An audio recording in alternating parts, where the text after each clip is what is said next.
all the content related to this webinar on our website, www.cppr.in, and on our social media accounts. If you would like to tweet about the webinar, please tag the Twitter handle at CPPR India. So before we begin our discussion, a very warm welcome to all the participants who have joined us today. We look forward to engaging with you to enrich today's discussion. To share your questions for our speaker, you can add them in the chat box below. With this, I'd like to invite Dr. R.P. Pradhan, Distinguished Fellow, CPPR, to introduce today's chair and speaker. Dr. R.P. Pradhan is an associate professor at the Department of Humanities and Social Sciences, BITS Pilani KK Birla Goa campus. He's a PhD in international relations and largely works in political economy. His current teaching and research focus involves international relations, migration and labor market, international trade and development, development economics, maritime studies, and blue economy. Over to you, Dr. Pradhan. Thank you, Akanksha. It's a privilege and honor to be part of this this lecture titled India and Indo-Pacific Maritime Security, Negotiating Change and Challenges. We are honored that we have with us Admiral Sunil Lanba, the former Chief of Naval Staff of India, who is the main speaker. And we are also equally fortunate that Admiral Arun Prakash has also joined us to chair and moderate the session. So I take this opportunity to welcome our guest speaker, Admiral Sunil Lanba, session chair, Admiral Arun Prakash, and all the participants present here. This evening's webinar is jointly organized by BITS Pilani Goa campus, Goa Maritime Dialogue, Goa, and Center for Public Policy Research, Kochi, Kerala. Guest speaker of this evening, Admiral Sunil Lanba, served as the 23rd Chief of the Naval Staff of the Republic of India.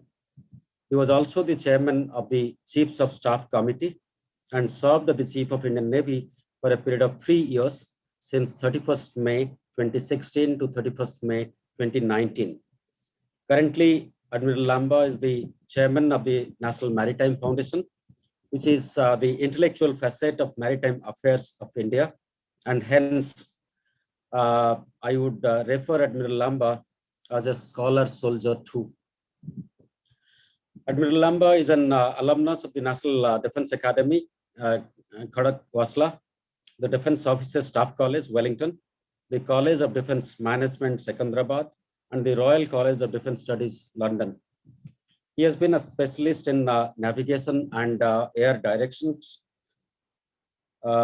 His tenures include the command of the Kakinada, a specialized mine countermeasures vessel, the Himgiri, an indigenous Leander-class frigate, INS Ranvijay, a Rajput-class guided missile destroyer, and INS Mumbai, an indigenous Delhi-class guided missile destroyer.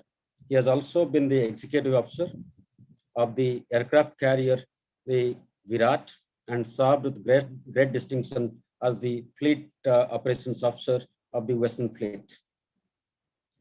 Admiral Lanba has been bestowed with the Ati Bisist Seva Medal, AVSM, and Param Bisist Seva Medal too. Indian Navy, friends, is considered to be the 7th largest Navy in the world. Being the Chief of Indian Navy itself speaks volume. More so, since Indian Ocean region and Indo-Pacific region has emerged to be the biggest global theater of maritime conflicts and contestations today, it is invariably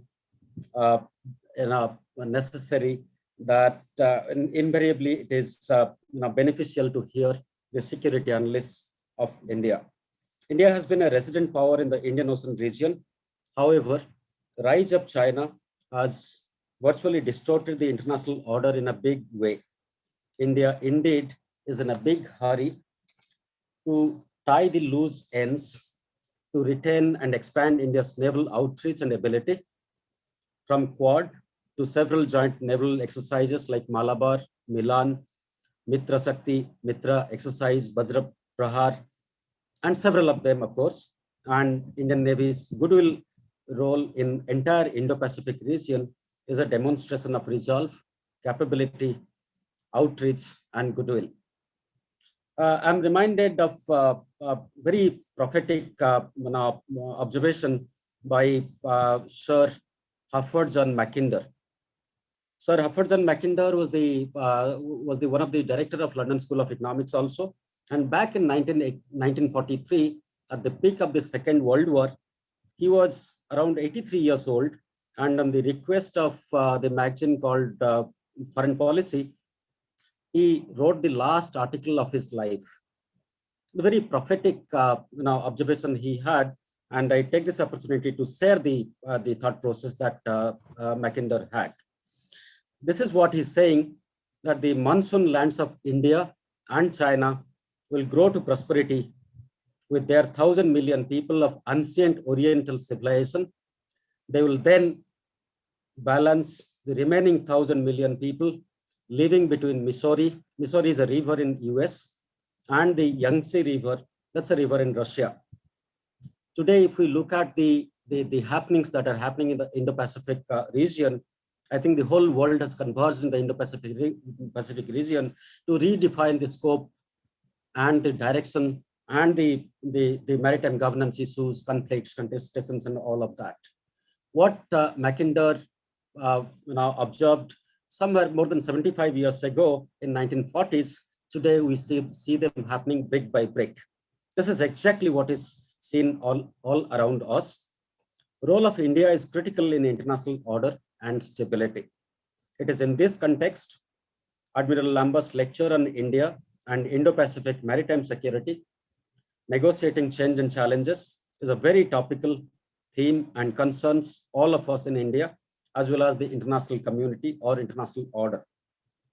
We are also fortunate that Admiral Arun Prakash has joined us to chair the session and moderate and value add the whole discourse. Admiral Arun Prakash retired as India's 18th Chief of Naval Staff of the Indian Navy, an aviator by specialization.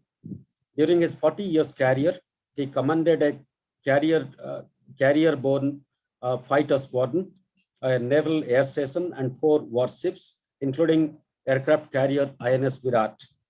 In flag rank, he commanded India's Eastern Fleet, the Andaman and Nicobar Joint Command, the Western Naval Command, and the National Defense Academy. On staff, he served as the head of the aviation and personnel branches and as the Vice Chief of Naval Staff. He is a graduate of the IAF, Indian Air Force, Test Pilot School, Defense Officers Staff College, and the US Naval War College. Post-retirement, he served 2 terms as a member of the National Security Advisory Board and was chairman of the National Maritime Foundation. Currently, he holds a distinguished chair in India's Naval War College in Goa. He writes extensively and speaks on strategic and security-related topics. Welcome, Admiral Arun Prakash sir and Admiral Sunil Lanba sir. And then I hand it over to Akanksha for the proceedings of the event. Thank you, Dr. Pradhan, for introducing our distinguished chair and speaker.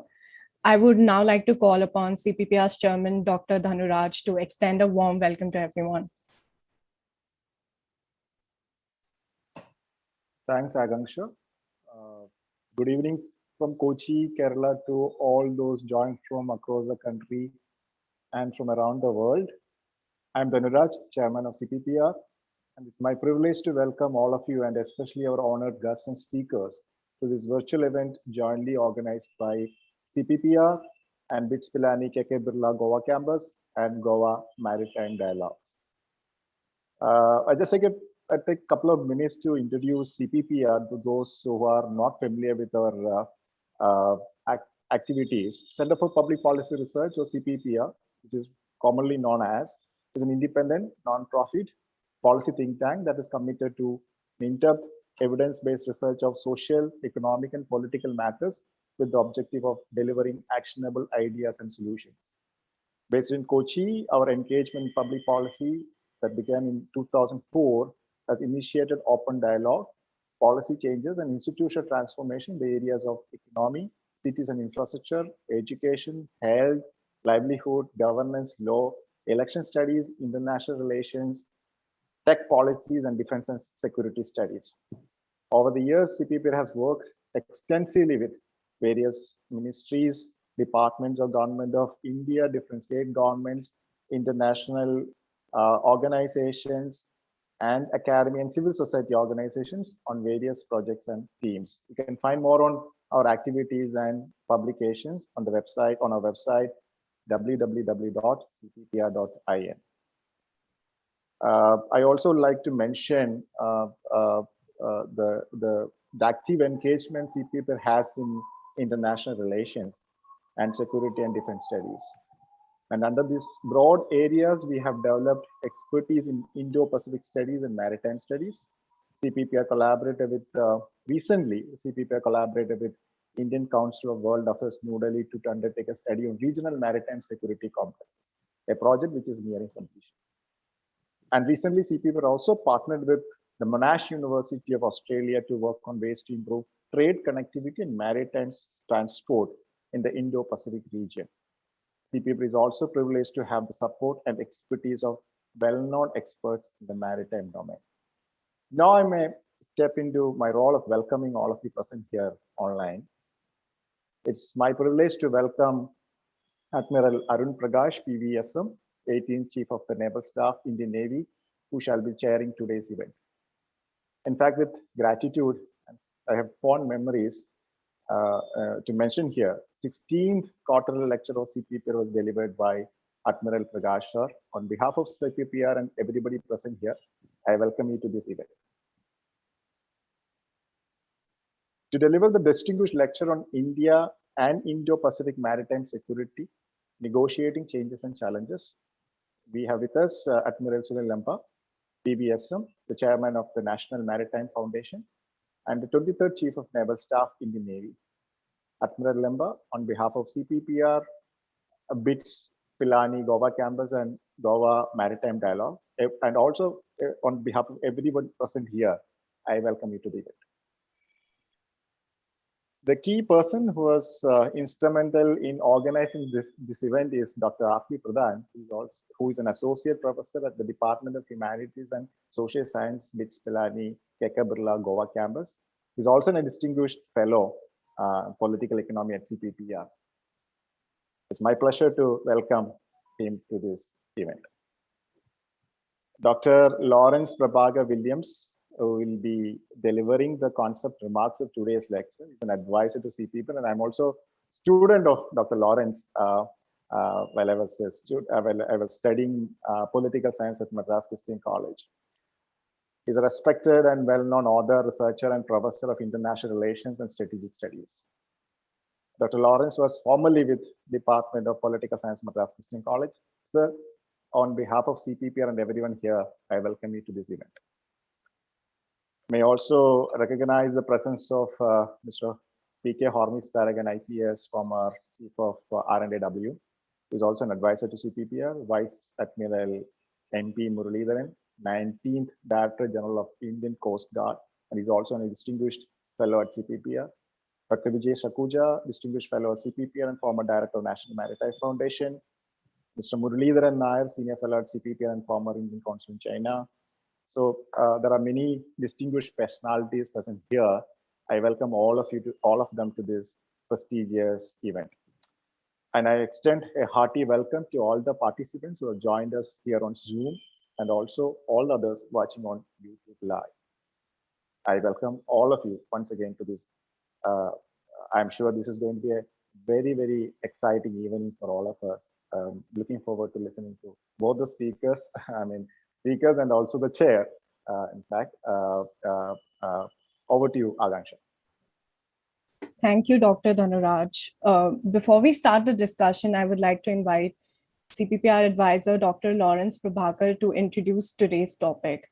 Over to you, Dr. Prabhakar.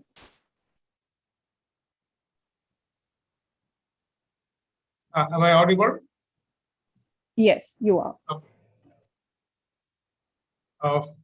Thank you for the kind words of introduction, Dr. Dhaniraj. Thank the Lord God for this opportunity to participate in this seminar and also to introduce the topic. Admiral Arun Prakash, Admiral Lanba, Professor R.P. Pradhan, Dr. Dhaniraj, and Admiral Muralidharan, Mr. Harmis Taragan, and other dignitaries. It's indeed a great privilege to participate in this seminal lecture on the Indo-Pacific. Let me briefly introduce the topic, which will set the tone for the lecture. The Indo-Pacific has emerged from different debates of the new discourse of maritime power, which seeks to define the seamless linkage between the Indian and the Pacific Oceans, and then the linkages of the rim states of the two oceans. These are basically girded by economic interdependence, growing maritime commerce, and security ties. Besides the economic interdependence and maritime commerce, the Indo-Pacific is a new cultural construct of countries of the Asia and the Pacific. What was known as Asia-Pacific has been known as Indo-Pacific. While the Asia-Pacific represents the continental geopolitics and the maritime geopolitics, the Indo-Pacific represents the duality of maritime geopolitics. The Indo-Pacific represents the rise of Asian maritime power that is evident in China and India, as well as the continuity of the world's dominant resident maritime power, the United States. Since the Second World War, the Indo-Pacific has been in constant focus and attention, vying with the Euro-Atlantic as the expansive maritime theater of economic growth and security competition. Spatially, the region needs to be defined and characterized in the context of contemporary geopolitics and geoeconomics. In its new spatial definition and framework, it represents the competitive, cooperative, and convergent relationships among the various maritime powers in the region, notably the United States, Japan, China, India, Australia, Russia, the ASEAN states, and the East Asian states. Therefore, they represent the world's largest maritime space.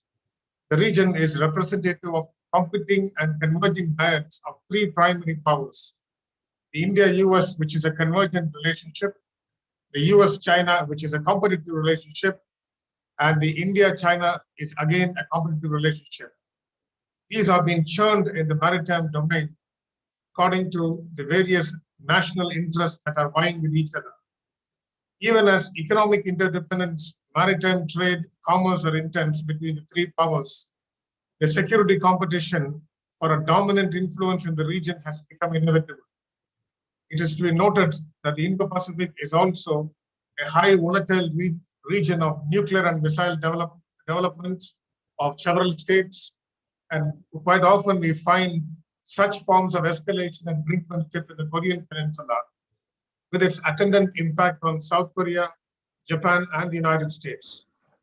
Therefore, in order to define the Indo-Pacific in a conceptual construct, the Indo-Pacific can be defined in a constructivist term, which is in terms of what we could call as identity. In terms of constructivism, the Indo-Pacific is the idea and imagery of the two oceanic regions of the Indian and Pacific Oceans, which comprise of institutional frameworks, interstate operations that enmesh the two oceans together. The Indo-Pacific can also be called in terms of a regionalism, because the regions of the Indian and Pacific Oceans portray the dynamic evolution of interests and operations of the powers that are shaped up. In its geopolitical essence, the Indo-Pacific was elucidated well by Karl Haschaffer, who termed the Indo-Pacific region as Indo-Pacifician ROM, and he described the Indo-Pacific as a dense concentration of humanity, of the cultural empires of India and China, geographically sheltered behind the protective veil of the offshore island arcs. In the classic treatise on sea power, Alfred Mahan emphasized the primacy of the sea power in Indian and Pacific Oceans. Alfred T. Mahan viewed the two oceans hedging the world continental islands, and he spoke in terms of a decisive impact in terms of security and strategy. Nicholas Spikeman defined the Indo-Pacific as a circumferential maritime highway that links the whole area in terms of sea power. In the 1980s and the 90s, the Asia-Pacific was a popular construct. In the year 2010, we find the shift from the Asia-Pacific towards what is called as the Indo-Pacific, even as the United States, Japan, Australia, and India began to elucidate the maritimeness of the region of the Indian and Pacific Oceans. The Indo-Pacific basically could be looked into in terms of 7 important constructions, which I leave it for the thought for both the speaker as well as the audience here. It can be looked in terms of an identity construction of what we could call as constructivism of the Indo-Pacific. It can be viewed in from a realist perspective of balance of power dynamics in the Indo-Pacific. Thirdly, it can be viewed in from a power shift in terms of the apparent power transition that has been widely talked from the United States to China. Fourthly, it can be talked in terms of strategic autonomy choices, which a power like India is free to exercise. Fifthly, it is known to be what is called as a concert of democracies, in which we could find that the Quad is an emergent non-formal working instrumentation. And sixthly, we find that the Indo-Pacific is basically made of regionalism, of economic interdependence and maritime commerce. Seventhly, and not leastly, we find that the Indo-Pacific is nothing but a part of the global maritime commons, in which several challenges are there, which need to be addressed in a systematic manner in view of transnational challenges that are emergent in the region there.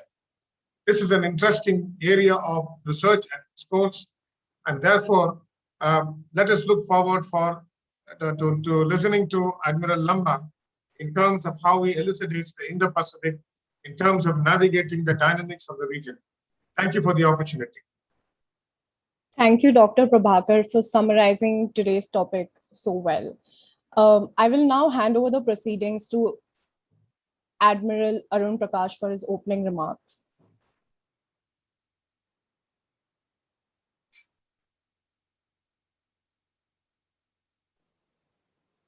Thank you. Good evening, ladies and gentlemen. Let me start by complimenting Dr. Pradhan, Professor Prabhakar, and Dr. Dhaniraj, and all the institutions that they represent, that is the BITS Pilani, the Goa Maritime Dialogue, and the CPPR Cochin, for organizing this evening's webinar. As pointed out, the topic is relevant, the timing is very apt, and you invited a speaker this evening who's been a very recent practitioner of the art of exercising sea power. So success of this event is guaranteed. Dr. Pradhan and I are old friends. He lives in Goa, and he used to be very active on the seminar circuit, especially related to maritime issues. But I think COVID has dampened his activities a little. So it's good to see you back in activity, Dr. Pradhan. Admiral Sunil Lanba was till just 2 years ago the Chief of Naval Staff, and given his vast and varied experience, it was an appointment that he held with great distinction. From his vantage point, which he occupied for 3 years, he saw the rapidly evolving situation as far as India's maritime security is concerned. He also crafted much of the strategy that possibly is being currently implemented by our Navy. So Admiral Lanba, as somebody who's been there and done that, is far better, in a far better position than most of us. And with due respect to all the academics present here, I would say, including them, to address the topic that has been chosen for this evening. We can therefore look forward to an enlightening and illuminating talk on change and challenges that the Indo-Pacific maritime security represents for India. Admiral Lanba is also the current chairman of the National Maritime Foundation, so his outlook is really broad and deep. Now, I am no authority on the Indo-Pacific, nor do I intend to steal Admiral Lanba's thunder, but being chairman of this session, let me just share a few thoughts about the Indo-Pacific, starting with some statistics. This region, ladies and gentlemen, is home to the world's 2 most populous nations and represents over half the Earth's population. 7 of the world's largest armies and 6 of the world's 9 nuclear weapon states reside in this region. Before the COVID hit us, the Indo-Pacific included not only the world's 3 largest economies, that is USA, China, and Japan, but also 6 of the fastest growing ones. In the maritime context, 9 of the world's busiest seaports are in this region, most of them in China and none in India. 60% of global maritime trade, that includes energy and commodities, transits through these waters, including the South China Sea. And this is so far possible because the seas have been recognized as global commons and remain free and open for use by everyone's shipping. The USA unhesitatingly acknowledges the Indo-Pacific as the single most consequential region for its future. This is what they say in their National Maritime Strategy. Even distant Europe has been compelled by the growing salience of this region to get involved in shaping the Indo-Pacific international order. After France and Netherlands, Germany has become the third country to issue a document designated the Indo-Pacific Strategy. And it's noteworthy that India has yet to make a statement on this topic. Even as we speak here, an international carrier strike group led by HMS Queen Elizabeth is transiting to the Pacific via the Indian Ocean, and they've just finished or are in the process of carrying out an exercise with our Navy. This demonstration of maritime power by Britain is a manifestation of that little island nation's vision of itself as a global power, and they also want to show a military footprint in the Indo-Pacific. So this is the importance of the Indo-Pacific. Now, as Professor Prabhakar pointed out, many of us wonder about the roots of the Indo-Pacific paradigm. How did it come about? And I think it's worth dwelling a little bit on this. Historically, major powers, that include the colonial powers followed by the USA, have considered it their prerogative to not only redraw borders and create countries and nations, but also to allot arbitrary nomenclature to suit their geopolitical ends. So after World War II, possibly to suit America's economic and security linkages with Asian nations like the Philippines, South Korea, and Taiwan, they created this paradigm which they called Asia Pacific, which was further subdivided into Northeast Asia, Southeast Asia, and Oceania. Now, all of us who live on this side of the Malacca Strait, west of Malacca Strait, felt excluded and ignored. Whenever somebody mentioned Asia Pacific, we were sure that India was not part of it. So that's how the Indo-Pacific paradigm came about. People argued that it reflects the reality of an economically resurgent China on one side of Malacca Straits and India on this side. And realists also saw this as a logical step in the US strategy to balance a hegemonic and emerging China by drawing India into the same geopolitical arena. Initially, Indian diplomats and politicians were chary and hesitant about recognizing the Indo-Pacific for various reasons. But I think the rise of China and the importance of our trade, etc., has convinced them, and now I think India is firmly committed to this. More than anyone else, the USA has shown its firm commitment to the Indo-Pacific. Both the present and the previous US presidents have mentioned it repeatedly in their speeches and so on. America has also redesignated its Pacific Command as the Indo-Pacific Command. On India's part, the Ministry of External Affairs has created an Indo-Pacific division in the ministry, and we've also gone on record to define the Indo-Pacific area as extending from the west coast of North America to the east coast of to the eastern shores of Africa. So these are all commitments that were not there a few years ago, but it shows that India has now finally come around to the Indo-Pacific. Now, against this backdrop, a look at China's grand strategy reveals that it seeks a dominant economic, political, and military presence right across the Indo-Pacific, and that's something that we need to be wary about. Alfred Mackinder was mentioned, so was Admiral Mahan by Professor Lawrence. So it's important to note that the Chinese grand strategy is actually rooted in both Mackinder as well as Mahan.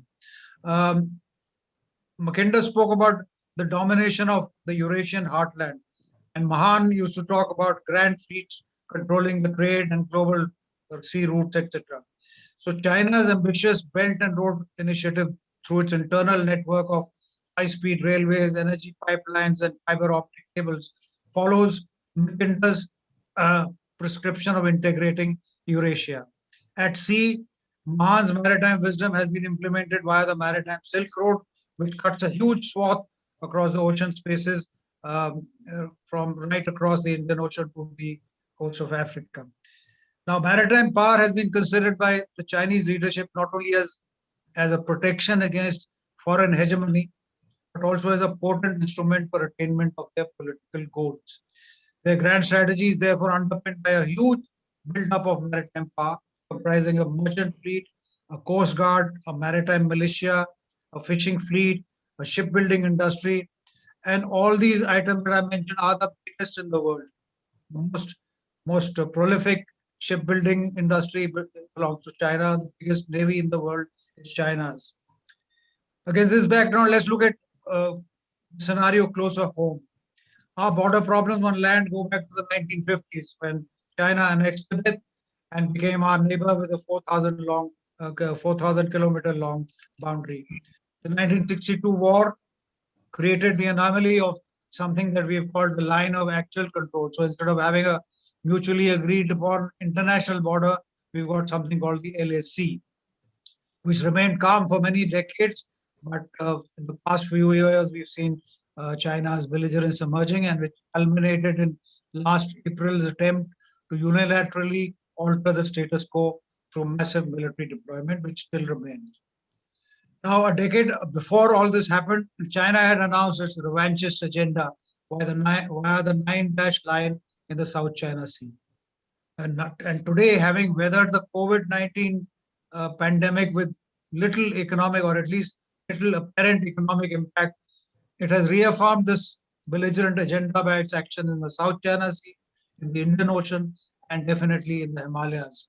So a strong, expansionist, and militaristic China will use the ambitious Belt and Road Initiative not only to expand its sphere of influence, but also to dominate the Indo-Pacific in which we happen to live. For our Navy, there is considerable irony in the fact that it has taken the Sino-Indian border confrontation up to the Himalayan base to bring political and public focus on the maritime domain. The irony is compounded by the fact that for over a decade, warnings by naval analysts, by admirals about the steadily growing growth of China's maritime power, its hegemonic intent, and its impending entry into the Indian Ocean have gone unheard of in the corridors of power in New Delhi. So now it is clear that in spite of the military asymmetry between China and India and the active China-Pak nexus, our forces are well placed to counter any localized offensive by one or the but, and there's a big but, if there is a stark reality that if there are general hostilities, general war breaks out, the best that we can hope to achieve, India can hope to achieve against this axis, Indo-Pak axis, is a military stalemate on our northern and eastern borders.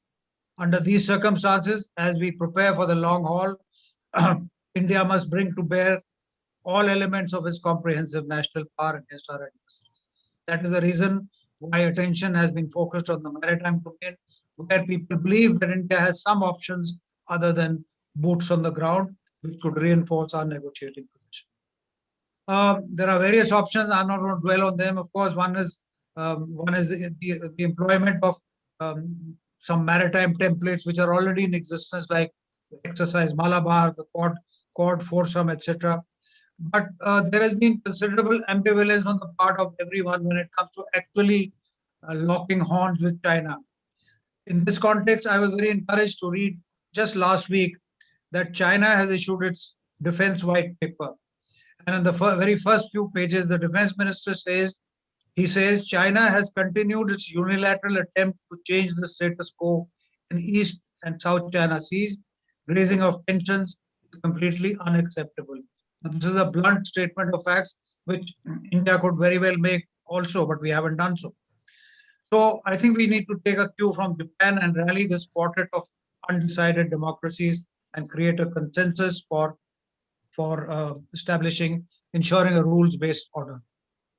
The Indian Navy is a competent and very able force, which has professional Professionally, it is rated very highly in the world, but we have our economic constraints. So I think we'll not just be short of hardware, but perhaps a new strategy is required on how to counter China. So I will stop here and not ramble on any further. Let us invite our guest speaker of this evening. This is a difficult and complex scenario which is unfolding before us, and we will wait to hear what Admiral Lanba has to tell us, because what he says as a very recent practitioner, as the current chairman of the National Maritime Foundation, has an important bearing on what lies ahead in the hazardous waters of the Indo-Pacific. Admiral Sunil Lanba, may I just invite you to please take the podium and enlighten us. Thank you. Thank you, sir. Admiral Arun Prakash, the former Chief of Naval Staff, Dr. Pradhan, Associate Professor at BITS Pilani Goa Complex campus, Dr. Lawrence and Dr. Dhaniraj, ladies and gentlemen, a very good evening to all of you. At the very outset, I'd like to express my gratitude to BITS Pilani Goa campus and the Center for Policy Research for giving me this opportunity for presenting my views on the topic of India and Indo-Pacific maritime security, negotiating change and challenges as part of the Goa Maritime Dialogue series.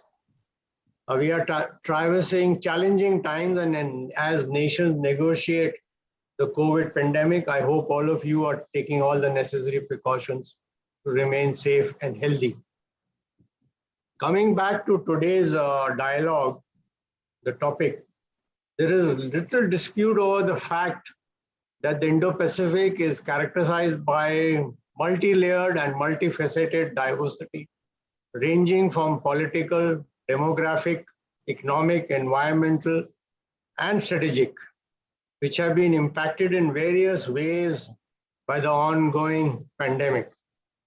A series of recent developments indicate that the domestic political situation of several key countries in the international arena are undergoing significant shift, as well as relationships between countries. Everything around us seems to suggest that we are in a grip of a global transition. Thus, we find ourselves in a period of strategic uncertainty, manifesting itself as a complex interplay between nations across multiple domains. More importantly, we are witnessing an ongoing rebalancing of global economies, in which leading to a major shift in the global economic clout. In fact, a recent study, and Admiral Prakash has already mentioned, published by the World Economic Forum, by 2050, 6 of the 7 largest economies are projected to be the emerging economies. These will be led by China and followed by India at the second place. Given the adversarial relationship between us and China and the United States and China, the impact on the broader Indo-Pacific may not augur well for the region as a whole. The Indo-Pacific region today is also home to 4 of the 10 top economies and has emerged as the fastest growing economic region in the world. Riding on the wave of globalization, several countries of the region have emerged as global powerhouses in manufacturing, as well as the service sector, contributing to about 60% of global GDP. The seaways of the Indo-Pacific host a major share of all international trade of hydrocarbon, bulk, and container traffic. Importantly, about 80% of the trade originating from here is actually extra-regional. In the Indian Ocean alone, 50% of global seaborne trade and 40% of world oil supplies is carried over its international sea lanes by more than 1 lakh ships each year. So unhindered flow of maritime trade to the Indo-Pacific region thus assumes tremendous significance, not only for us, but for the entire world. Increased activity throughout the Indo-Pacific due to expanding regional and global trade in goods, ideas, people, and resources have raised a new set of maritime security challenges. Historically, strait-based concerns such as geopolitical fragility, internal political upheaval, insurgency, interstate tension, sea lane security, and territorial disputes are now coupled with the asymmetric threat from non-state sources and actors. These diverse challenges are exacerbated by the diverse set of nations bordering this region, ranging from prosperous states to developing and low-income countries. Some are established democracies, while others are fledgling. From nations with strong rule of law to autocracies to countries with feeble or fragmented governance structures, you find them all in the Indo-Pacific region. Such diversities in interests and capabilities that saddle the Indo-Pacific region present significant challenges for the future. Further, the economic resurgence of the Indo-Pacific region has raised strategic competition among regional and extra-regional powers. Transactional trade mechanisms, invoking historical trade routes or vision of shared destiny has thus come to prominence among the established and emerging economies. All these aspects will affect the ongoing rebalance of economic powerhouses. Along with the shift of global economic clout, there is also an ongoing shift in the technological center of gravity from the West to the East and South. As a result, the technological superiority enjoyed by the West is under challenge from the East. In fact, the technological gap is narrowing between the West and the East, particularly in the field of advanced technologies like quantum computing, artificial intelligence, cyber, many of which have dual applications and would be advantages to nations like China, which are questioning the existing rule-based order and are leading in development of technologies. So we see the economic and technological drivers shaping the political landscape of the region, with far-reaching security and strategic implications for regional and the global order. The Indo-Pacific region is also home to the 10 largest militaries of the world, 7 of the top 10 countries in terms of global military expenditure. This rising military power and defense expenditure has come to complicate the security calculus in many ways. The contest for regional influence is manifesting into significant military buildup by regional as well as extra-regional powers in a bid to ensure and pursue their strategic interest. In particular, China's maritime buildup in the last 3 decades remains a serious cause of concern for the world at large.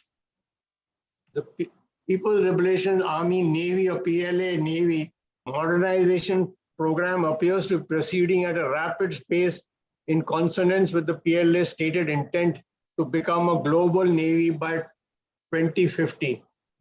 No navy in the world post the Second World War, or you can say in the past 100 years, has grown at the pace that the Chinese Navy has grown. In the last 5 years itself, they have commissioned between 10 to 15 large platforms. When I talk of large platforms, are destroyers, frigates, large landing crafts, and support ships in the form of tankers. Similarly, other countries in the region are making greater investments in acquiring modern warfare capabilities across multiple domains. The collective impact of this enhanced maritime force buildup in the region merits serious thought and consideration, and the need for greater collaborative measures on the maritime commons would remain fundamentally important in maintaining strategic equilibrium in the Indo-Pacific. It would be safe to say that the world is witnessing an ongoing power transition and diffusion. As the economic and technological power of Asia rises, especially of China, the dominant status of the United States and its position as a global military power is under threat. And there are a lot of people talking of the declining might of the United States of America. The recent abrupt departure from Afghanistan has once again raised questions on the efficacy of the US presence in the Indo-Pacific. The balance of power in the future may not be as homogeneous as what we have witnessed in the past, but in fact may acquire different character and propositions at the regional and sub-regional level. The ongoing power transition and diffusion merits serious consideration by the strategic community.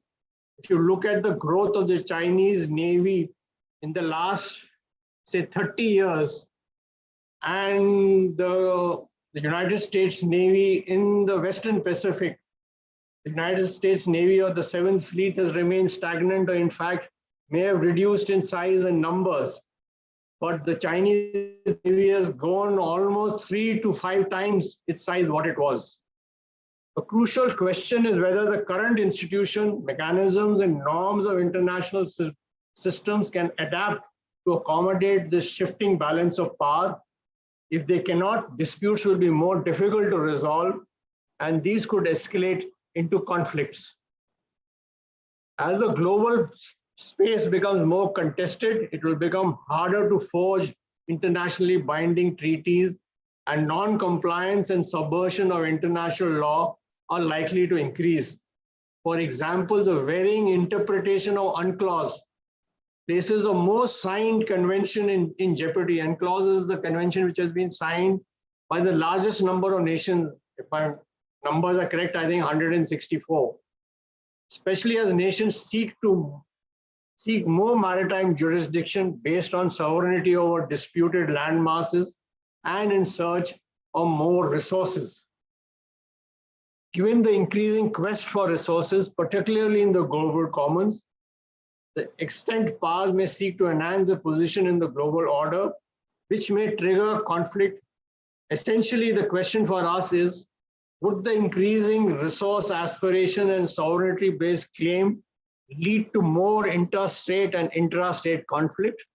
If yes, then we need to prepare for these scenarios and mitigate the potential implication on global as well as regional peace and security.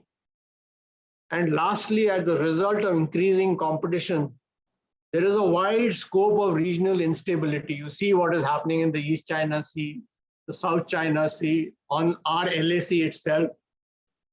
As is being seen around the world, the ability of individuals and groups to have larger impact than even before, politically, militarily, economically, and ideologically, is undermining traditional institutions. And I think the Taliban is a prime example of a group like this.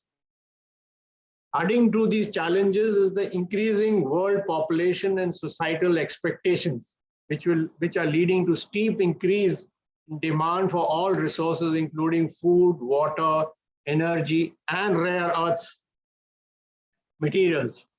The quest for gaining access and control over resources and areas is manifesting itself particularly in the global commons, be it the oceans, the polar region, outer space, or even the cyber world.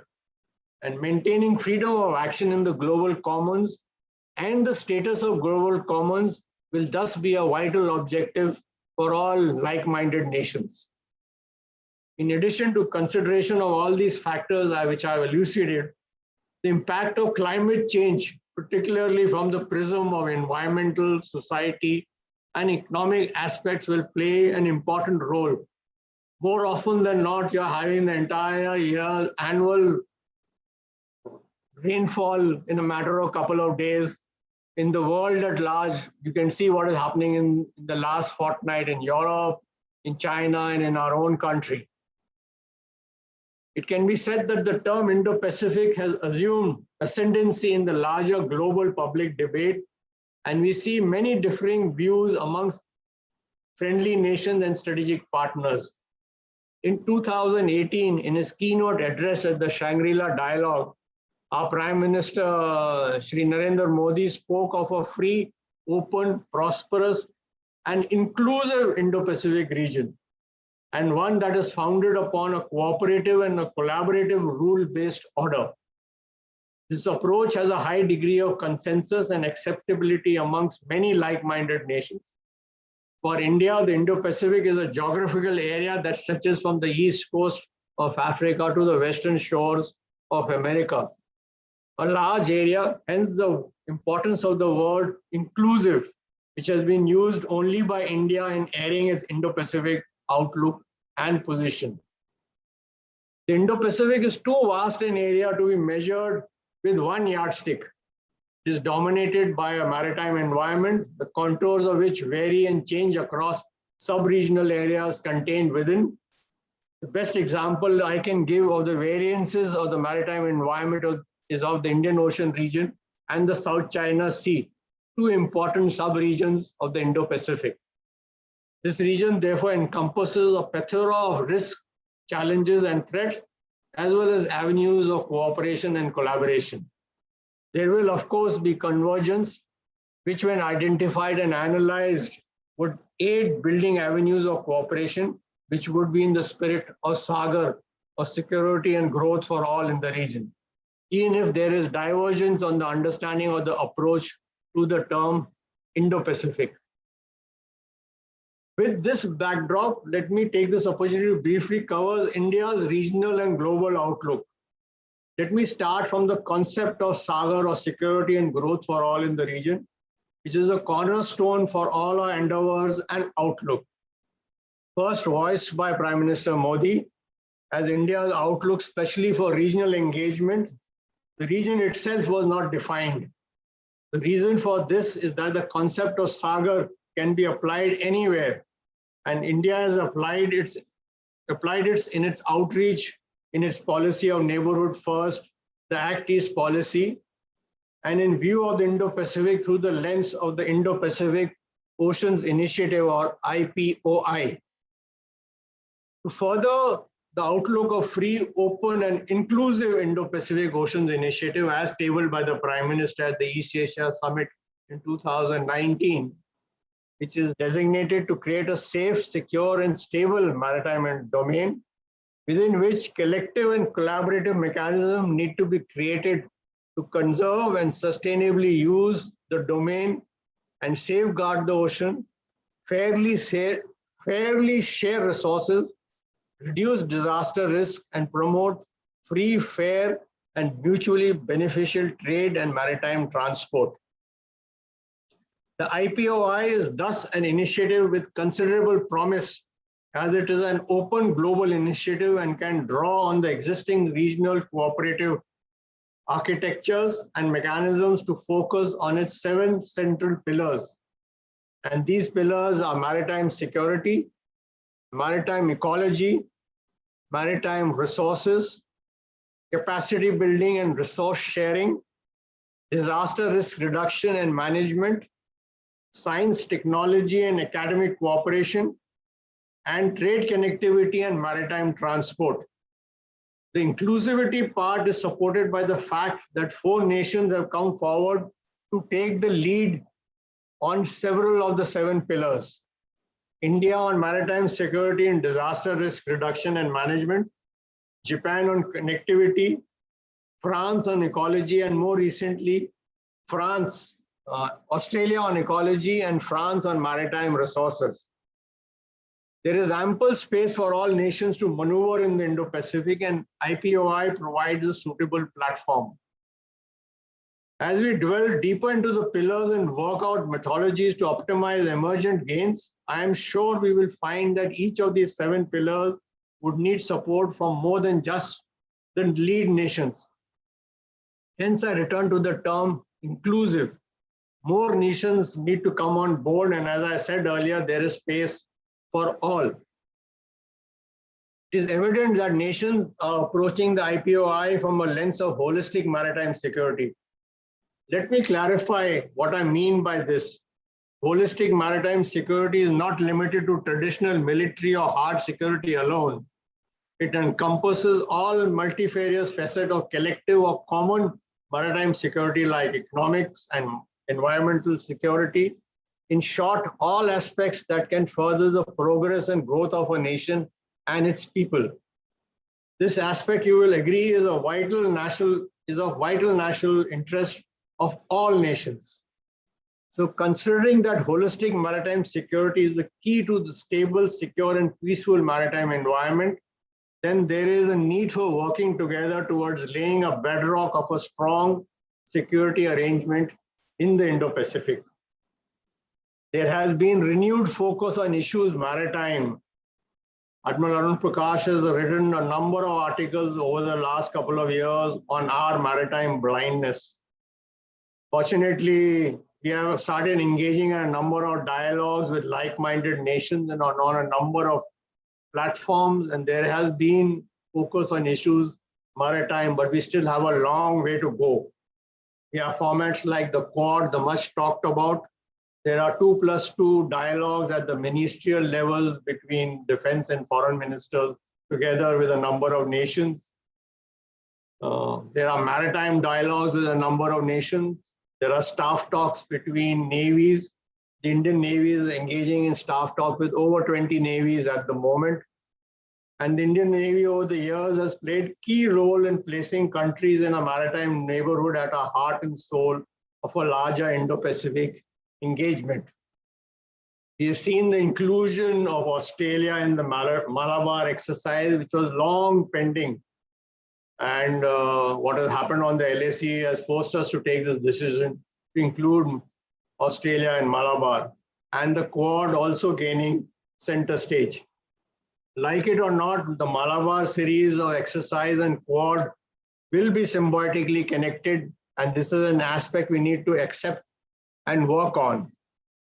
As well elucidated by our Foreign Affairs Minister, Shri Jaishankar, during the second Quad ministerial meeting conducted in Tokyo, that advancing security and economic interests of all countries having legitimate and vital interest in the Indo-Pacific remains a key priority.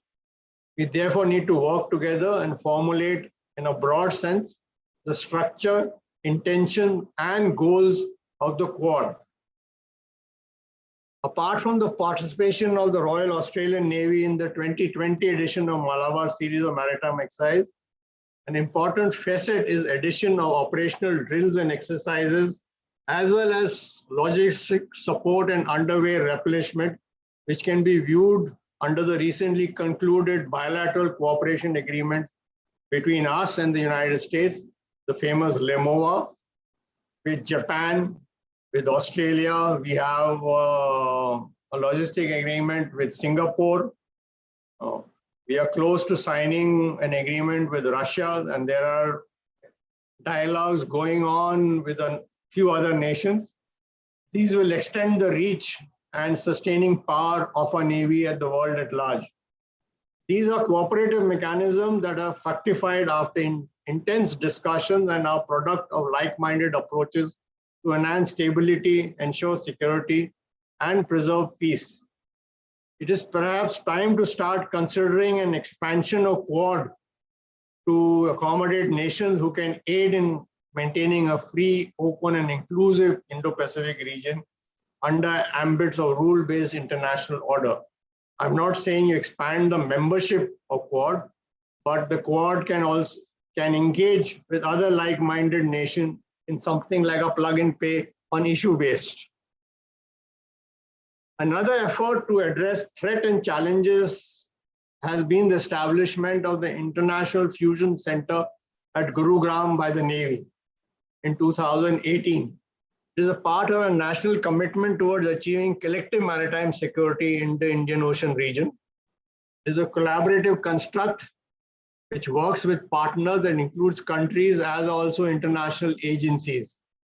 The center has also started hosting international liaison officers from friendly foreign countries to further enhance interoperability and produce a maritime domain awareness of the Indian Ocean region, which is shared with like-minded countries.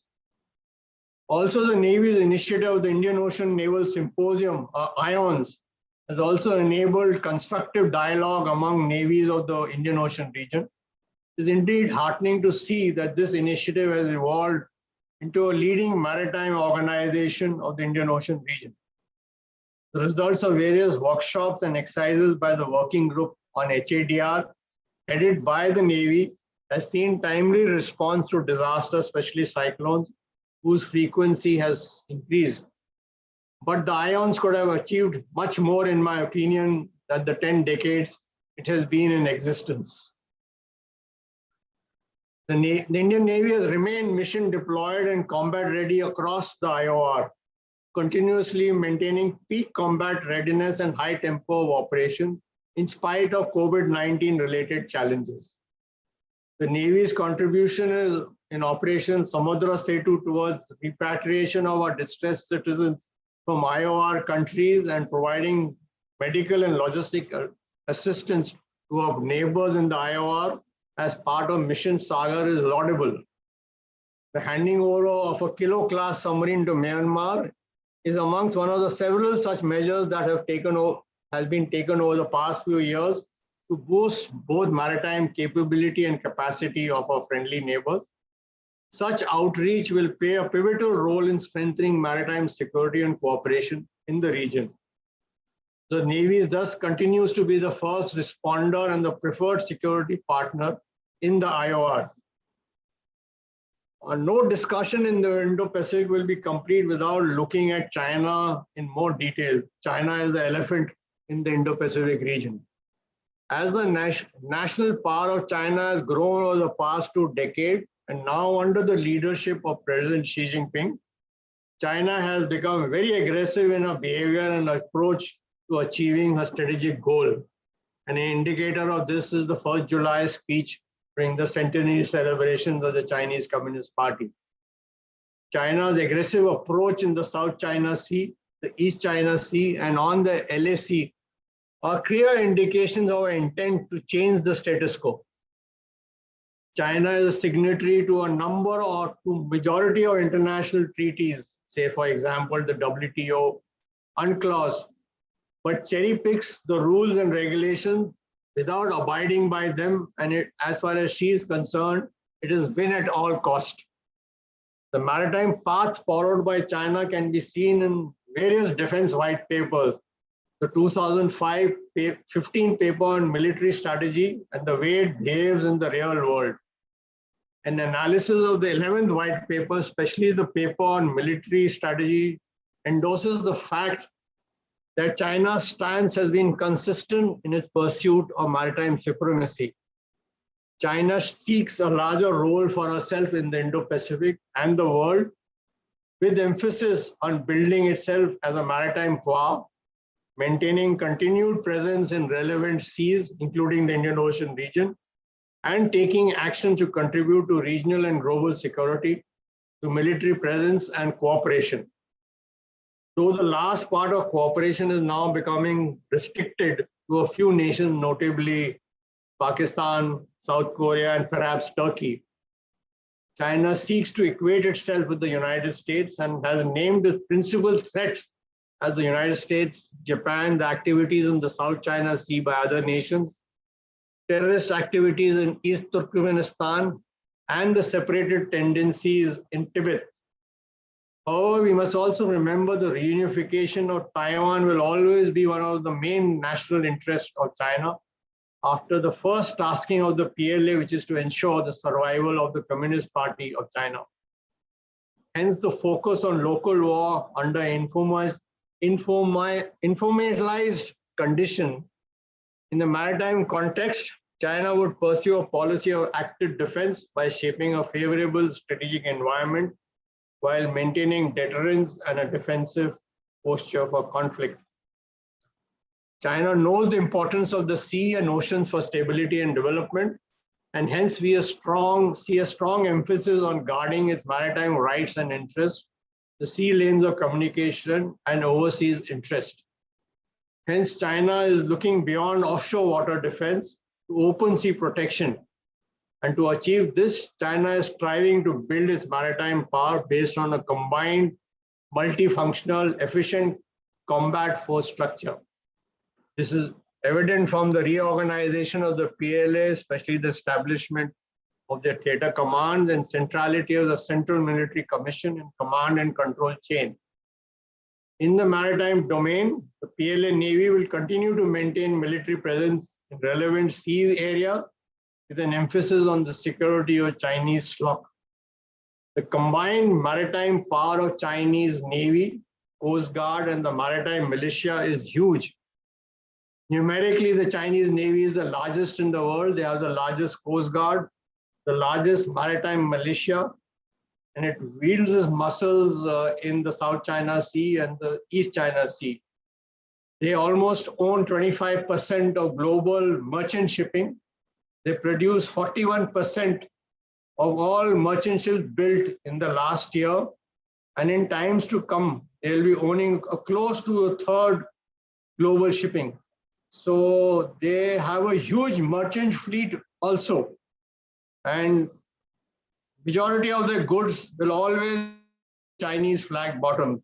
We are on the other end of the spectrum where our percentage of what is carried in Indian flagship is shrinking on a year-on-year basis.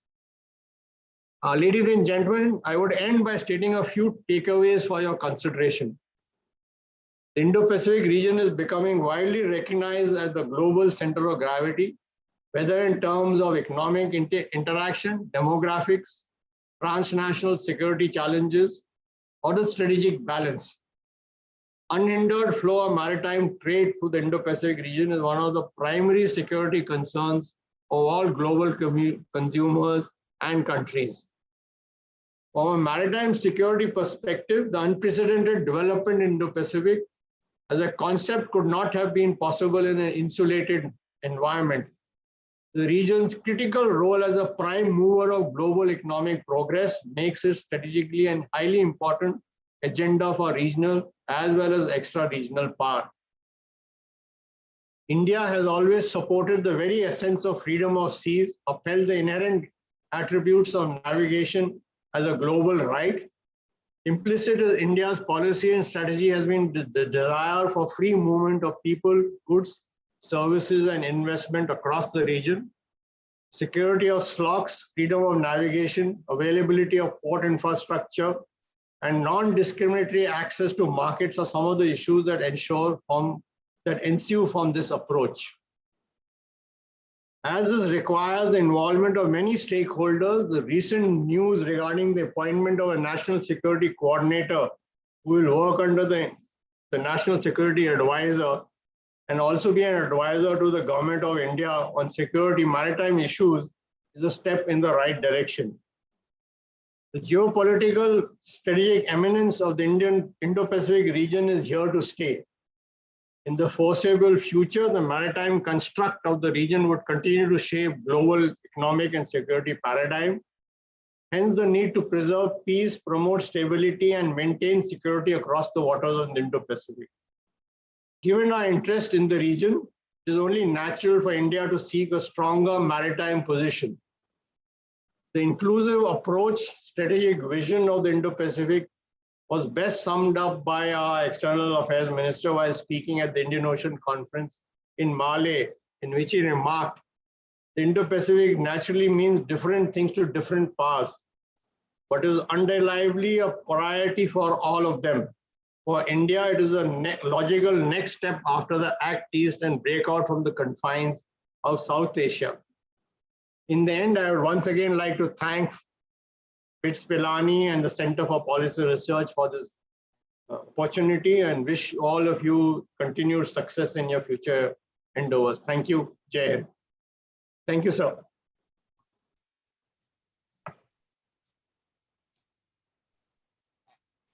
Thank you, Admiral Lanba, for your valuable insights. We'll now move to the Q&A session. There were some questions that were submitted to us from the audience, so I'll just pose the questions to you. So the first question is from CPPR Senior Fellow, KV Thomas, sir. He has two questions. The first question is, how far is India, especially the Indian Navy, competent to meet the technological upper hand of China in its hegemonic designs in the Indo-Pacific region? And the second question is, how serious is the threat of non-state actors, especially ISIS, etc., for major powers of the Indian Ocean region? Thank you. I presume you're talking about the Indian Armed Forces. While seeing the chat, it says Indian Army. Competence to take on China and its design in the Indo-Pacific region. If you look at the Navy, we are the largest, as Admiral Prakash had also mentioned, we are the largest resident Navy in the Indo-Pacific region by miles by any other country. So the balance of power in the Indian Ocean region rests in our favor, whether you look at China or you look at Pakistan or you look at them both combined. Now, you're looking at deployable forces of the Chinese Navy, which can be deployed at any given time or in the period of conflict in the Indian Ocean region. It's not that the entire Chinese Navy will be deployed in the Indian Ocean region. At best, they will be able to deploy 20 to 25 platforms. And that is also at the end of a very long logistic chain. So in the maritime domain, the advantage in the Indian Ocean region rests with us, rests with India. It is not the same case in the South China Sea. In the South China Sea, the advantages rest with the Chinese and the Chinese Navy.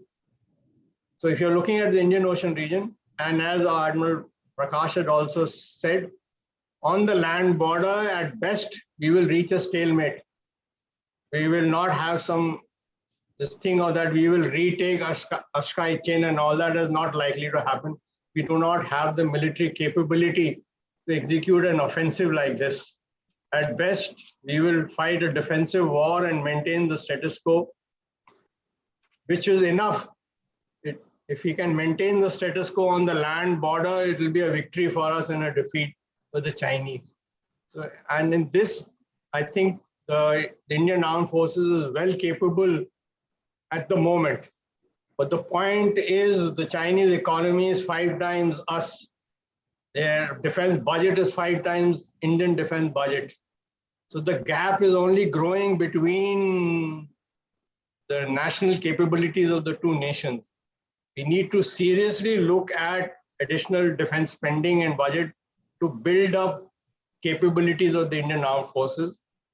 But seeing the challenges that our country faces, it's unlikely that there's going to be a very large increase in the Indian defense budget. At best, in the next coming years, we will just have an increase which will meet the rise in inflation.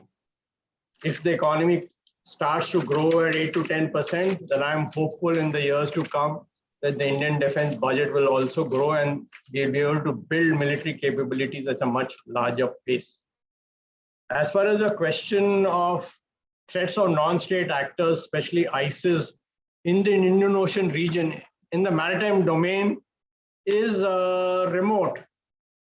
We are much better prepared today than what we were in 2008 when we had the attack in Mumbai. We have put in a system of coastal security. We are much better integrated in the multi-agencies which look into the coastal security issues. There is these data fusion centers have been sent. So we are much better organized. There is an operational picture available. There is a focus and tasking. Is the system perfect? No. There are still issues of domain and turf, which is there, and between center and state, because policing is a state subject, and there's a different level of focus on issues of coastal defense in different states. But we have come a long way.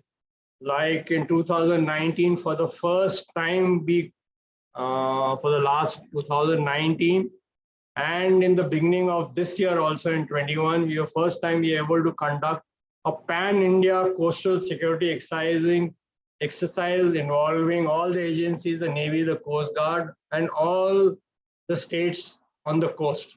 So we have come a long way and we are more effective. But the threat from the sea is not very large. The possibility is there. I'm not saying zero. It is there, but it is not imminent. I'll stop here. Thank you.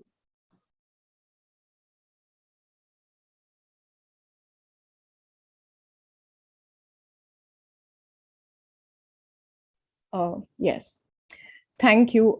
We have a question from Dr. Achyut Kumar Das. He's asking whether there is any geopolitical importance of the northeastern region regarding the Indo-Pacific relations. Of course, there is importance of the northeastern region. It provides us connectivity to Southeast Asia. And there is work going on to connect India through the Northeast towards road transportation system, to connect India and the Northeast to Southeast Asian countries. There are joint projects along with Japan, which is there on this issue. We've also invested money in providing connectivity to the Northeast through Myanmar by the Kaladan project.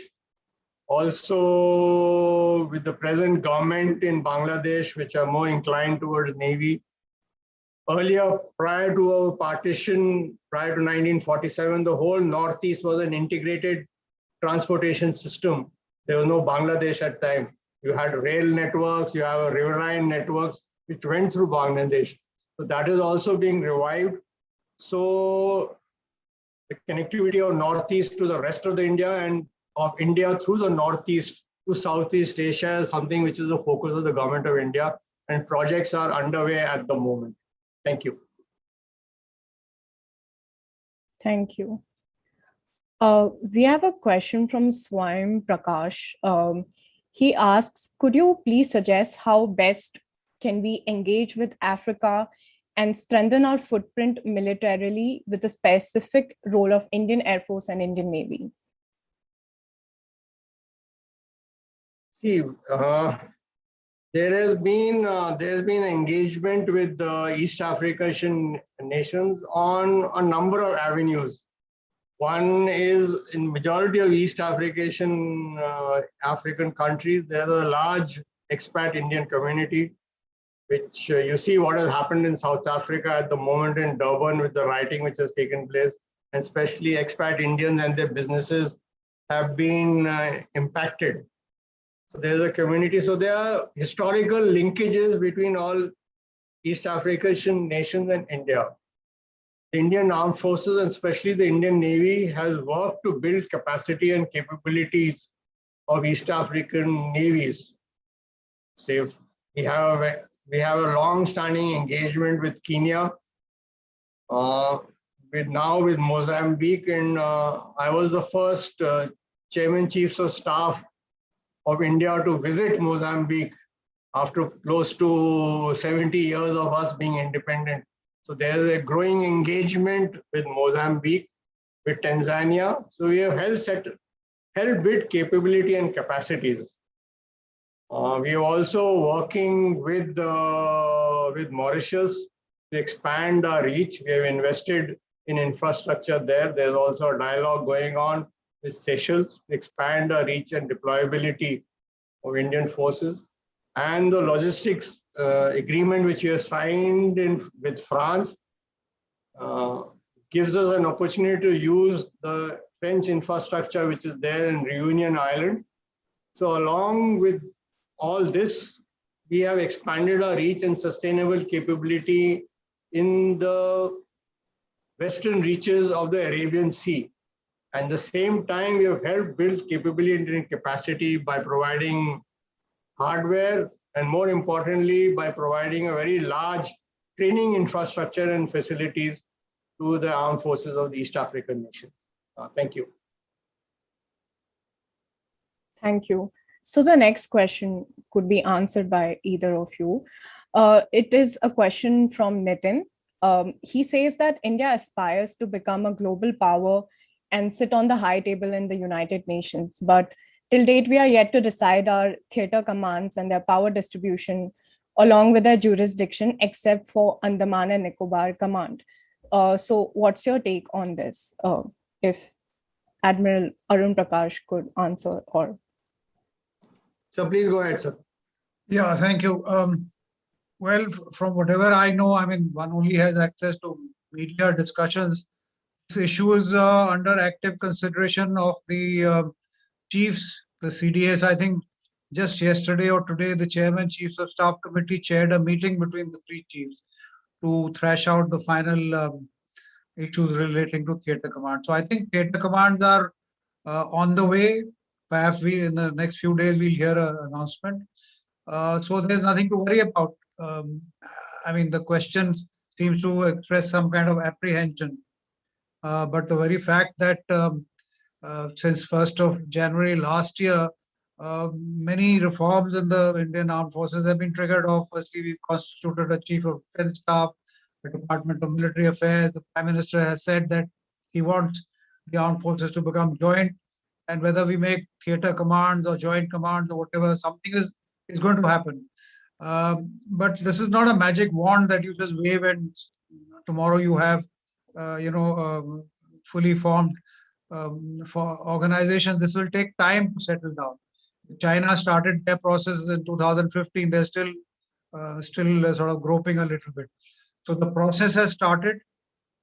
Once it is initiated, it will take some time to settle down before we become fully operational. In the interim, there will be a period of uncertainty where I think we have to be very careful and cautious. I hope that answers your question. I can also add out here, sir. It's not as badly off that we are made out to be. The 1971 war, which was executed, there was a joint operational plan which was made of the three services, which was signed off by the chairman, then chairman chiefs of staff, along with the chiefs. So operationally, there was a joint plan executed. But we have some way to go, and the process, like Admiral Prakash has said, has started in the early part of 2019 with the appointment of the CDS. And I'm sure we'll thrash out our differences and come out with a structure which is more suitable for our and not copy and paste something from abroad. Thank you. Thank you. The next question could also be answered by either of you.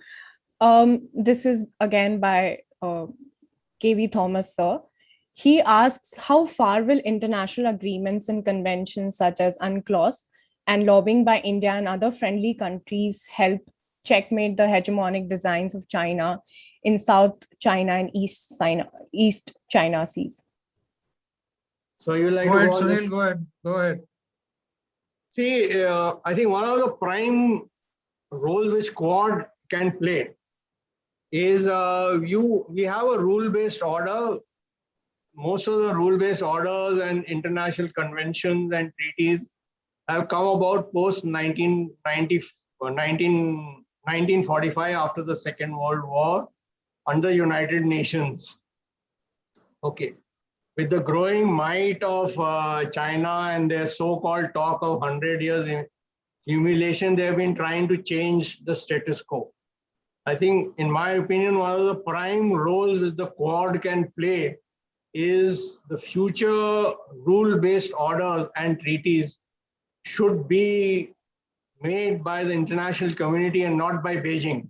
And I think this will be one of the most important roles which Quad can play to ensure that we have the present rule-based order being followed.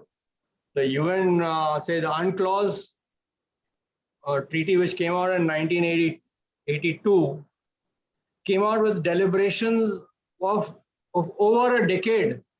So it's not that you can suddenly wake up and say that we're going to have a new treaty or new UNCLOS. It's a long-term haul, and you cannot be dictated by one country, that is China at the moment, is just trying to change the status quo. Okay, I'll stop here. Now I can add to that, and the unsavory fact is that when Philippines went to the UN tribunal, arbitration tribunal, and the tribunal gave a verdict, the Chinese have just disregarded, no matter what anybody else has said. And moreover, at various international forums, Chinese have openly said that they will make their own rules, or new rules are required.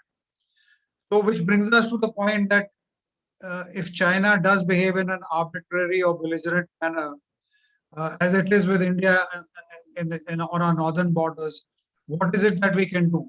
I think Admiral Lanba brought out the fact that there is a huge asymmetry, economic, technological, military asymmetry. And therefore, there is only so much that India can do. Therefore, we will need to turn to partners or friends or whatever. We don't like allies. So I think that's a question that I can put to Admiral Lanba.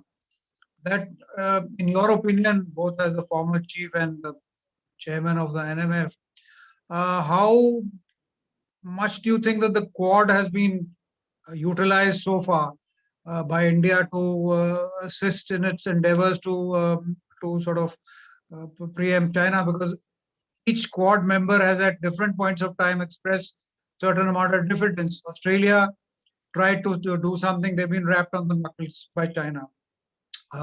Japan was diffident so far. It's only recently with the white paper that they've stood up and spoken. USA has its own preoccupation. They're economically entangled with China so deeply that whether they'll come to our assistance, we don't know. So the question to you, Sunil, is this: that you think it's time that we weaponized Quad and push them to the wall and said, let's have a secretariat, let's have an agenda, let's have maybe a non-offensive kind of agenda, but still let's have a common agenda so that a clear message goes across to China, which it hasn't so far. So you see, Quad was initially formed in 2007 and died a very premature death in 2008 itself when Australia pulled out of it. With the change of over a decade of the circumstances and the belligerence of China, especially under President Xi Jinping, it has got a new revival in 2017, where it started off with meetings at the Joint Secretaries level, quickly grew to meetings between the foreign ministers, and now you had the first summit level meeting between the leaders of the Quad members in March this year. So there has been a rapid progress in a short period of about 2.5 years to where Quad is today. In my opinion, it is very unlikely at the moment that there would be an overt military element of the Quad. The economic linkages of all the Quad members with China precludes that from happening. But there have been a number of avenues which have been identified in the Quad summit. And I was recently in a webinar where our External Affairs Minister, Shri Jaishankar, was there. And of my memory, a couple of opportunities where the Quad is going to work together one is on cyber security, on climate change, vaccine. Okay, the vaccine program took a hit because of the second wave, which hit India in a very severe manner, but I'm quite sure in the next couple of months that will pick up, where funding will come from United States and production will take place, and we will provide vaccine to the world at large. There's also on maritime transportation. But at the moment, to have an overtly military alliance sort of thing within the Quad is very unlikely, in my opinion. So it's not going to happen. I think none of the 4 countries will be willing to come up to the table for that. What is also changing slowly and steadily in my interaction, which have taken place as being chairman of the National Maritime Foundation, is the change in focus of the Biden administration towards the Indo-Pacific. Now, with the withdrawal from Afghanistan and the drawdown which has taken place from the commitment in the Middle East or West Asia, there is renewed focus of the administration in the Indo-Pacific, and they are cognizant of the fact that the gap has narrowed in the Pacific Ocean. And there are some American analysis which say if they go to war within the first island chain, even now, they may come out at the losing end of the side versus China. Because within the first island chain, the Chinese military has a massive advantage and build up in capabilities which are taking place, and it's only growing over the years. So there is renewed United States focus in the Western Pacific, and I'm sure there will be a buildup of forces in all the domains of the United States in the Pacific to take on the challenge of Chinese. And they also, the world at large has also woken up to the fact of the stealing of technologies and all that, which has taken place by acquisitions of companies in the West, investments and all that. So there's also a focus on this aspect to deny this avenue of China. And it's being called out on a number of issues. And that is where Quad will come in, where you will find nations a sounding board and a support structure against the might of China. But China is a huge hegemon, especially in the Indo-Pacific region, especially in Western Pacific. I'll stop here, sir. Thank you. I think we can take one final question. This is from Amrut Godbole. He asks, can you elaborate a bit more on the word open used by India and many others to define the Indo-Pacific, especially in the maritime domain? Thank you. See, you have, when you look at the maritime domain, you have territorial seas, you have the contiguous zone, you have the EEZ, and beyond that is the global commons or the high seas. The EEZ extend up to 200 nautical miles from the baseline. Beyond that is the continental shelf. So they are different. The UNCLOS specifies what you can do in different zones. Like for warships, there are right of innocent passage even in territorial waters. So different countries have, there is ambiguity in the UNCLOS, so different countries have interpreted the UNCLOS. Say like India's interpretation of the UNCLOS is any naval military aircraft or ship transiting through our EEZ must inform us. There are some countries who don't have these limitations. And if you're going to go through the territorial waters, you have to take prior permission. So by open, you mean that what are the rules which are laid down in the UNCLOS are followed. So like you cannot put any limitations on the free flow of merchant ships, including naval platforms. So that is what by open you mean, which is the rule-based order which is specified in the UNCLOS. Admiral sir, if you want to add something, you can please go ahead, sir. No, not really. Thank you. Okay. Could we take one more question? This is from DS Murugan Yadav. He asks, what's your take on the role of strategic islands in the Indo-Pacific region to thwart Chinese presence in the Indian Ocean region and countering other non-traditional maritime security threats and challenges? Okay, now strategic islands means I'm now going to interpret what he means by strategic islands. Okay, I can say strategic islands of the Andaman and Nicobar group. They extend our reach to 700 nautical miles towards the east of our mainland.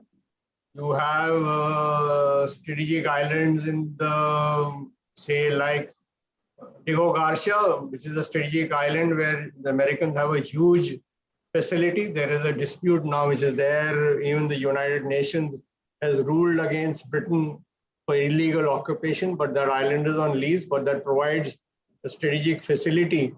So strategic islands provides reach and sustainability for your maritime forces. That is the main role that strategic islands play.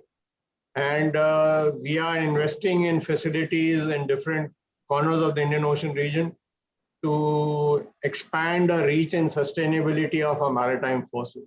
So that is the main role of strategic island. And the first overseas base which the Chinese have made is not on an island, but is in Djibouti, which is a logistic facility, but they have now also constructed a jetty which can host the aircraft carrier. It's about 330 meters long with enough depth available. So that facility will also extend the reach and sustainability of the Chinese Navy in the Gulf of Aden and the northern part of the Arabian Sea. So that is the role the strategic facilities and islands will play. Thank you. Okay. Thank you so much, Admiral Sunil Lanba and Admiral Arun Prakash, for taking the time to answer the audience's questions for us today. It was a pleasure to have both of you with us. I would now like to call upon Admiral Arun Prakash to give his concluding remarks.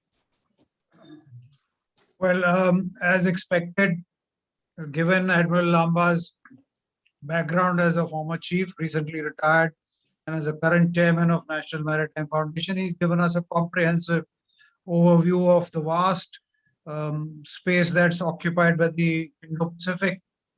He's covered a vast canvas, touched upon almost all the issues of concern and the opportunities.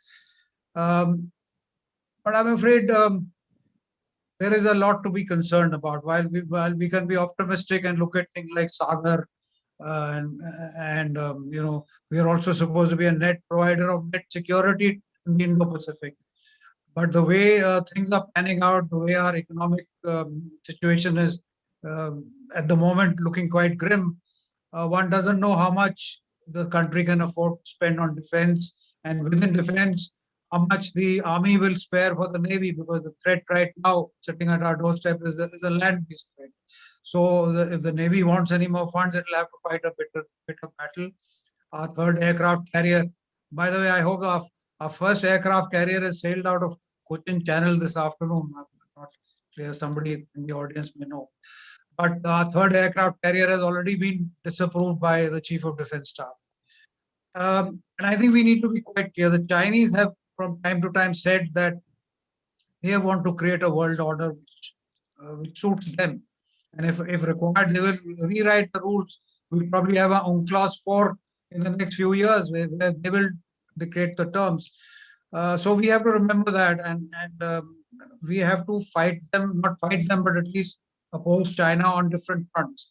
One front that nobody talks about is the economic front, where the Belt and Road Initiative, the Maritime Silk Road Initiative are designed so that China can make deep inroads into almost 70 or 80 countries or more. They financed it with a bank to itself. They've set aside a couple of $1 trillion to fund it. And once they succeed substantially in the Belt and Road Initiative, they would have established that much influence in all these countries. Whereas the other countries, America has no money to spare, and the Quad, etc., has never spoken about these issues. But I think we need to even speak about the economic aspect of countering China. The second aspect I want to mention is that all countries look after their own self-interest. A country's national interests come first and foremost. So it is natural that America looks after its own interests. They have their own concerns as far as China is concerned. They go on this freedom of navigation expeditions in the South China Sea because they have a point to make. Now they did the same thing with us. One of the US Navy ships entered our exclusive economic zone, and there again it's a point of friction. So again, we have to ensure that we look after our own self-interests. And at this moment, with our dire economic straits, with our technological backwardness, we certainly need to reach out for help. Whether it's the Quad, whether it's the United States, whether it's any other country, we are going to need help unless we are ready to be bullied and arm twisted by China. If we go back to 1971, we did sign a treaty of peace and cooperation with the Soviet Union. We were not a communist country. We were doctrinally opposed to the USSR, but the occasion demanded it, and we signed one. With the USA, we've signed 4 or 5 foundational agreements over 20 years in the face of stiff resistance from our bureaucracy and from our diplomats. But having signed them, we are not extracting any advantage from the USA. All we've done is purchased $20 billion worth of hardware from the US. What we need is technology. What we need is possibly hardware on some favorable term. Lend-lease in Second World War, the USA leased out 50 destroyers to the United Kingdom for free. So this is the time that we are going to be stretched very, very badly. All our armed forces are going to be stretched. The budget is not going to support us. So this is the time that we need to look outside for help, support, economic, hardware, whatever we can. So I think this has been a very good exposure to the current state of play in the Indo-Pacific, coming from an expert on this subject. And the discussion which took place over the questions asked by the audience, I think, has also been very illuminating.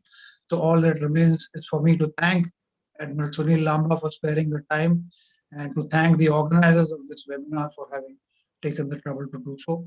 Thank you very much. Wish you all the best. Thank you, Admiral Arun Prakash, for taking out the time to chair today's session. Thank you for your insights as well. It was indeed a very fruitful and engaging discussion. With this, I'll hand over the floor to Dr. Pradhan to close today's session. Thank you, Akanksha. Sir, Admiral Lanba, sir, it was wonderful, very comprehensive and very broad view. And also you touched upon many of the strategic, the finer points also that emerged during the discussion session. Admiral Arun Prakash, sir, it was very, you set the stage very well. And I think very enriching interventions periodically. We got a very cumulative, comprehensive, and very enriching, understanding of the entire gamut of challenges and the dilemmas that we have. Before I conclude, I have few interventions to make. As a maritime researcher myself, and been teaching a course called maritime issues and blue economy. Number of issues we come across when we interact with our students, and when you look at the finer issues from the research perspective, I have encountered or experienced number of concerns. That's where I thought I'll take this opportunity to bring it out in this forum, and particularly Admiral Sunil Lanba, who's the chairman of National Maritime Foundation. Also, it is a communication to him that, sir, the hegemony is there, it is known.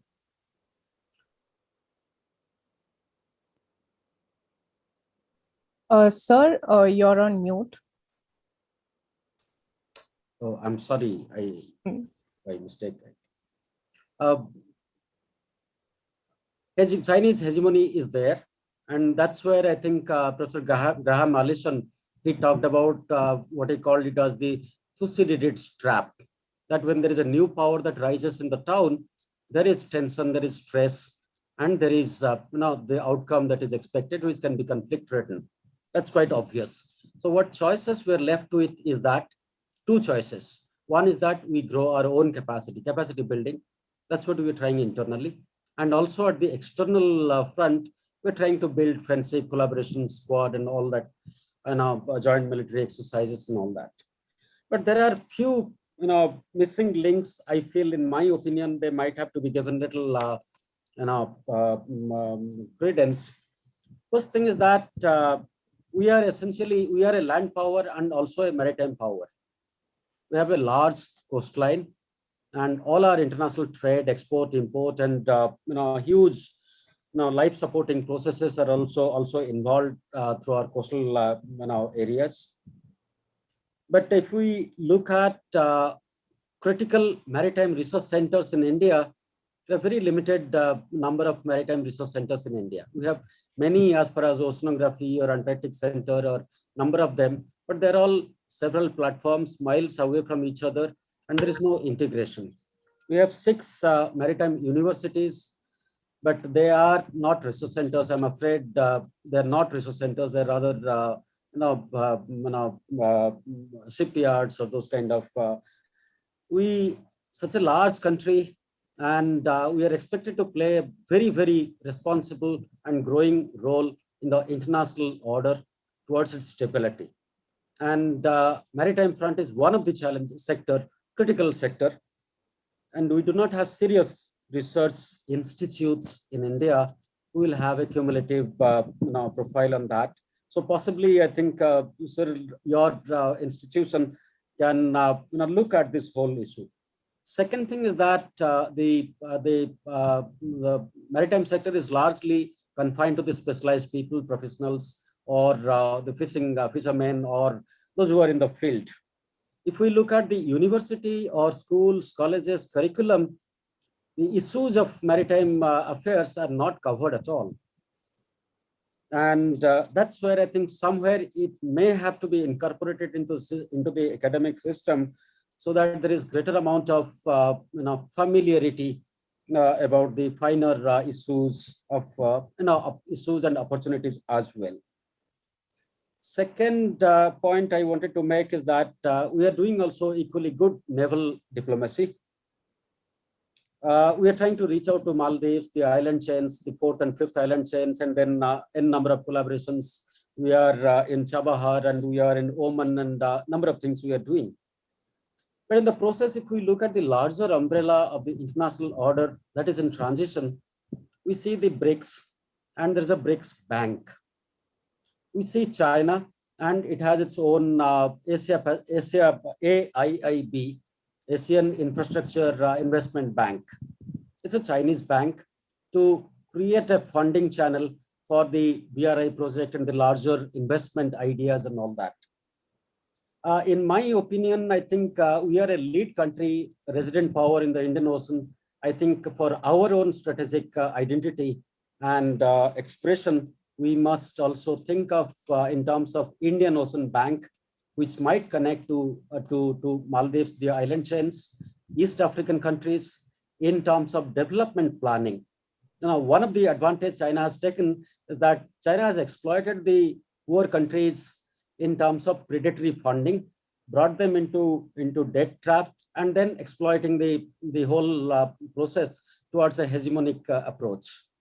We do not have any institution from our side. We are a growing power. We're not a small country anymore. We are an aspirational power also. I think we must look at the funding process. I think that could be a little creative. Another point, sir, Admiral Arun Prakash and Admiral Sunil Lanba, both of you will visit, is that Indian Navy is doing a lot of wonderful goodwill work. What you call it as search and rescue operations all around the Indian Ocean and entire stretch. Such a lot of good activities that has happened. I was trying to look at the data as to what all we are doing in terms of creating naval goodwill in the region. It was very, very difficult for me to find the data. It is with the Coast Guard, and somewhere such a lot of good work, we must market it. So we can collaborate and bring in the academics, and maybe with the joint initiative. I think some of these activities are to be marketed. We have to talk good things that we are doing to the international community, that we are doing this good. It has to be documented and well promoted also. That's my another point of concern. And next point is that we have to think in terms of strategic instruments like seaport-led economies. South Africa is currently undergoing what they call it as FAKISA, what they call it as the Maritime Modernization Program, like we are doing in Sagarmala in India.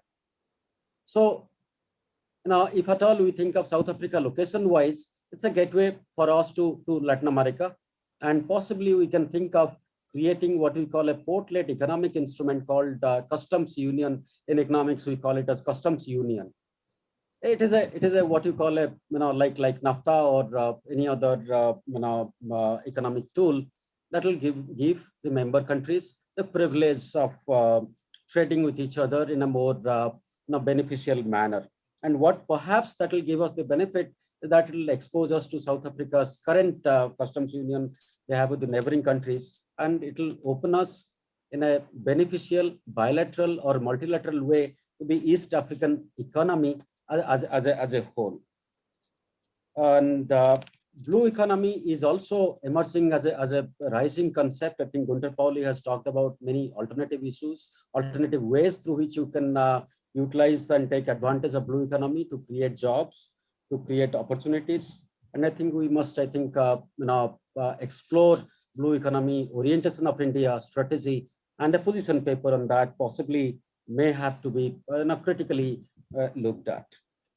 Last point, sir, from my side as a researcher, and last 4 or 5 years, I'm teaching this course to our engineering students, and I have the benefit that our engineering students they are all artificial intelligence, big data users, and I have been benefited from their involvement. And what we have done so far is that we have created a digital lab, and today we are monitoring all the seaports of the world. We have around 17,000 seaports in the world. We are monitoring the real-time vessel traffic to all the seaports of the world. There's a vessel that comes to Chennai port. I have a data, what type of vessel it is, whether it is a cargo or a passenger or a fishing or a tanker or any other, we are mapping that. I have already, the lab is operational for 3 years now. I have 3 years data. So we are strongly actually working on, to develop what we would call it as World Handbook and Political Economy of Seaports, where it will not only, we have the real-time data, we are also analyzing as to how efficient the seaports have been. And to give a simple comparative example, now we're trying to work out, map India and Singapore, a comparative, traffic analysis. And I was very sad to realize that Singapore port alone, just one seaport, that handles around 3,000 vessels every day. And all the seaports of India put together, all the functional seaports of India, 72 of them, all of them put together in a single day, they handle roughly around 800 vessels only. So we have one port, and that's creating economic impact. And we have 72 functional ports that are unable to do it. So it is in that direction, sir, we would like to collaborate with National Maritime Foundation for possible, the handbook can be published. And in that direction, my request is that if at all your good officers and can be beneficial, we will be open for that advice. Sir, any response you would like to give in some of these?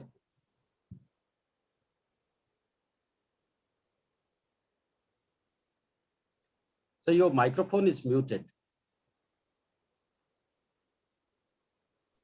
I'll, Professor Pradhan, we'll have a one-to-one on this instead of having it over a public domain. Very much, sir. Very much, sir. That brings us to the concluding point of the session.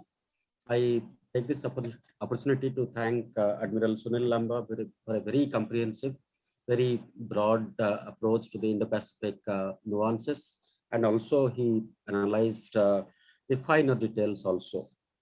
Admiral Arun Prakash also seriously value-added setting the stage and also intervening at appropriate times to clarify some of the concerns and challenges that we are having and the real-time challenges that India faces.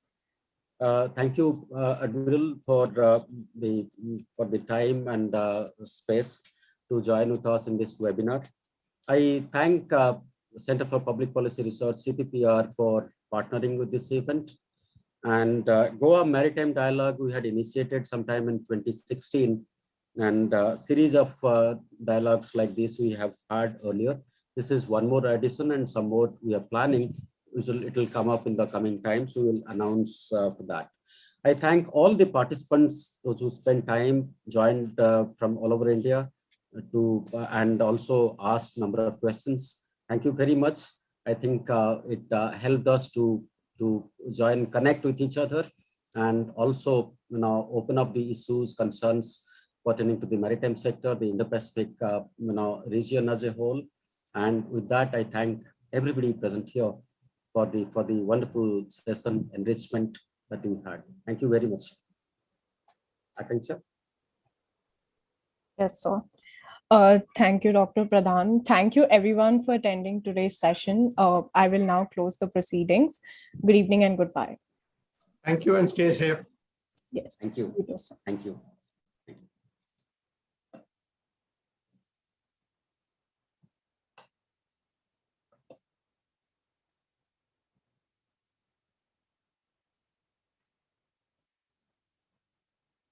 Captain, you are there? Dr. Lawrence? Professor Lawrence? Professor Lawrence, you are there? No, we had another.